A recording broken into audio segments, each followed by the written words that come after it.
जय माता दी। भक्ति सागर 105 में आपका फिर से स्वागत है। तो आज हम श्रवण करने जा रहे हैं नवरात्रि पर्व के दूसरे दिन की कथा। यह दिन इसलिए विशेष है क्योंकि इस दिन माँ दुर्गा के द्वितीय स्वरूप माता ब्रह्मचारिणी की पूजा अर्चना की जाती है। जैसा कि नाम से ही विदित हो रहा है, ब्रह्म का अर्थ है तपस्या और चारिणी का अर्थ है आचरण करने वाली स्त्री। देवी दुर्गा का यह दूसरा स्वरूप तपस्या के पवित्र आचरण को दर्शाता है, जो भौतिक जगत के जीवों के लिए परम आवश्यक है।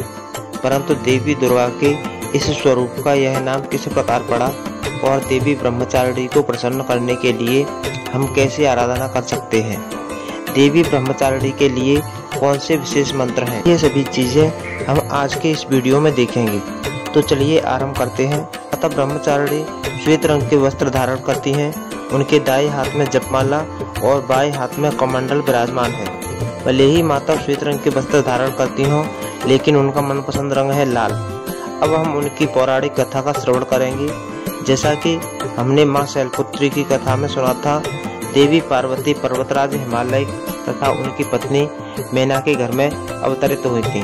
सभी विद्याओं में पारंगत होने के पश्चात जब उनके विवाह का समय आया तो नारद मुनि राजा हिमालय को देवी पार्वती के होने वाले वर के विषय में बताते हैं और भगवान शिव की ओर संकेत करते हैं। नारद मुनि की आज्ञा को शिरोधार्य करते हुए राजा हिमालय अपनी पुत्री पार्वती के साथ भगवान शिव के पास जाते हैं और उनसे आग्रह करते हैं कि वे उनकी पुत्री को स्वीकार करें। महादेव देवी पार्वती को अपनी सेवा में स्वीकार तो कर लेते हैं, लेकिन उनकी ओर बिल्कुल भी उन्मुख नहीं होते। यह देखकर देवतागण चिंतित हो उठते हैं। यह ऐसा ही रहा तो भोलेनाथ एवं पार्वती का विवाह नहीं हो पाएगा। इस परिस्थिति को अपनी क्षमता के अनुसार सुलझाते हुए देवताओं ने कामदेव को भोलेनाथ की तपस्या को भंग करने के लिए भेजा, परंतु भोलेनाथ ने कामदेव को ही जलाकर भस्म कर डाला। इस घटना के पश्चात देवी पार्वती के लिए महादेव को प्रसन्न करना और भी कठिन हो गया। तब नारद ने पार्वती को कठोर तप करने का सुझाव दिया और उन्हें भगवान शिव के पंचाक्षर मंत्र का जप करने के लिए कहा। अब तो देवी पार्वती ने यह दृढ़ निश्चय किया कि चाहे कुछ भी हो जाए, वे महादेव को अपने पति के रूप में प्राप्त करके ही रहेंगी।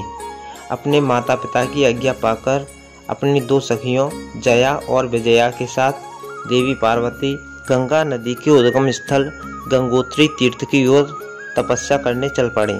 वहां पहुंचकर एक रमणीय वन में देवी पार्वती ने एक वेदी के ऊपर बैठकर तपस्या आरंभ कर दी, जो बड़े बड़े ऋषि मुनियों के लिए मुश्किल थी। ग्रीष्म ऋतु में अग्नि का गोला बनाकर दिन रात उसके बीच में बैठकर पंचाक्षर मंत्र का जप करते। वर्षा ऋतु में देवी पार्वती किसी चट्टान पर बैठकर मूसलाधार बारिश में भीगती रहती। शीतकाल में निराकार रहते हुए अत्यंत ठंडे पानी में खड़े रहकर अथवा किसी बर्फीली चट्टान पर बैठकर तपस्या करती। इस प्रकार उन्होंने प्रचंड आंधी, कड़ाकेदार सर्दी, मूसलाधार बारिश और भीषण गर्मी का सामना किया, परंतु उनका मनोबल जरा भी नहीं डगमगाया। कभी वे फलाहार करते तो कभी केवल पत्तों का सेवन करते। अपनी तपस्या को और अधिक कठिन बनाते हुए उन्होंने पत्तों का सेवन करना भी छोड़ दिया, जिसके कारण उनका एक नाम अपर्णा भी पड़ा। इस प्रकार दुष्कर तपस्या करते हुए 3000 वर्ष बीत गए और इस प्रकार की परम निष्ठावान और अकल्पनीय तपस्या करने के कारण ही उनका नाम ब्रह्मचारिणी पड़ा। तो यह थी आश्विन नवरात्रि के दूसरे दिन माता ब्रह्मचारिणी की दिव्य कथा। इस दिन माता ब्रह्मचारिणी को प्रसन्न करने के लिए प्रातःकाल ब्रह्म मुहूर्त में उठकर स्नान आदि से निवृत्त होकर श्वेत वस्त्र धारण करने चाहिए। इसके बाद घर में माता ब्रह्मचारिणी की तस्वीर लगाएं। यदि कोई देवी का विग्रह है तो उसमें माता ब्रह्मचारिणी का ध्यान करें। उनके विग्रह को पंचामृत से स्नान कराएं, अभिषेक करें और श्वेत अथवा पीले वस्त्र अर्पण करें। इसके बाद माता को रोली, अक्षत और चंदन लगाएं। याद रहे कि उनकी पूजा अर्चना में केवल गुड़हल या लाल रंग के पुष्पों का ही प्रयोग करें। इसके अतिरिक्त माता को बरगद के पेड़ का पुष्प भी अत्यंत प्रिय है। भोग लगाने के लिए सफ़ेद रंग के खाद्य पदार्थों का चयन करें और अगर यह भोग चीनी या शक्कर से बनाया जाए तो यह अति उत्तम रहता है। इस दिन माता ब्रह्मचारिणी के इस मंत्र का जाप करें। या देवी सर्वभूतेषु मां ब्रह्मचारिणी रूपेण संस्थिता नमस्तस्यै नमस्तस्यै नमस्तस्यै नमो नमः।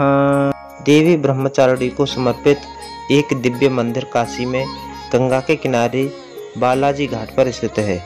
नवरात्रि के दौरान देश भर से श्रद्धालु इस मंदिर में आते हैं और माता ब्रह्मचारिणी का दर्शन पाकर अपने जीवन को सफल करते हैं।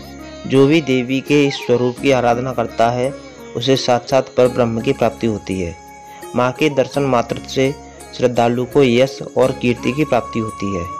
आप में से कई लोग नवरात्रि के 9 दिनों में कठिन तपस्या करने का संकल्प लेते हैं, लेकिन ये संकल्प तब तक फलीभूत नहीं होता जब तक माता ब्रह्मचारिणी का आशीर्वाद प्राप्त न हो। तो आज हम माता ब्रह्मचारिणी से यही प्रार्थना करते हैं कि वे हमें अपनी भक्ति के मार्ग पर अग्रसर करें और हमें यथोचित शक्ति प्रदान करें कि हम साधना भक्ति के मार्ग का पालन करें। यह थी माता ब्रह्मचारिणी की पौराणिक कथा। यह कथा आपको कैसी लगी यह हमें नीचे कमेंट बॉक्स में लिखकर बताना मत भूलिए और साथ ही मेरे चैनल भक्ति सागर 105 को सब्सक्राइब करना ना भूलें और नोटिफिकेशन बटन भी ऑन कर दीजिए जिससे अगली वीडियो का नोटिफिकेशन आपको सरलता से मिल जाए। तो चलिए मिलते हैं बहुत जल्द आश्विन नवरात्रि के तीसरे दिन की कथा के साथ। तब तक के लिए माँ ब्रह्मचारिणी से प्रार्थना करते हैं कि वे हमें अपनी भक्ति के मार्ग पर अग्रसर होने के लिए शक्ति, बुद्धि और योग्य गुरु का मार्गदर्शन प्रदान करें। जय माता दी।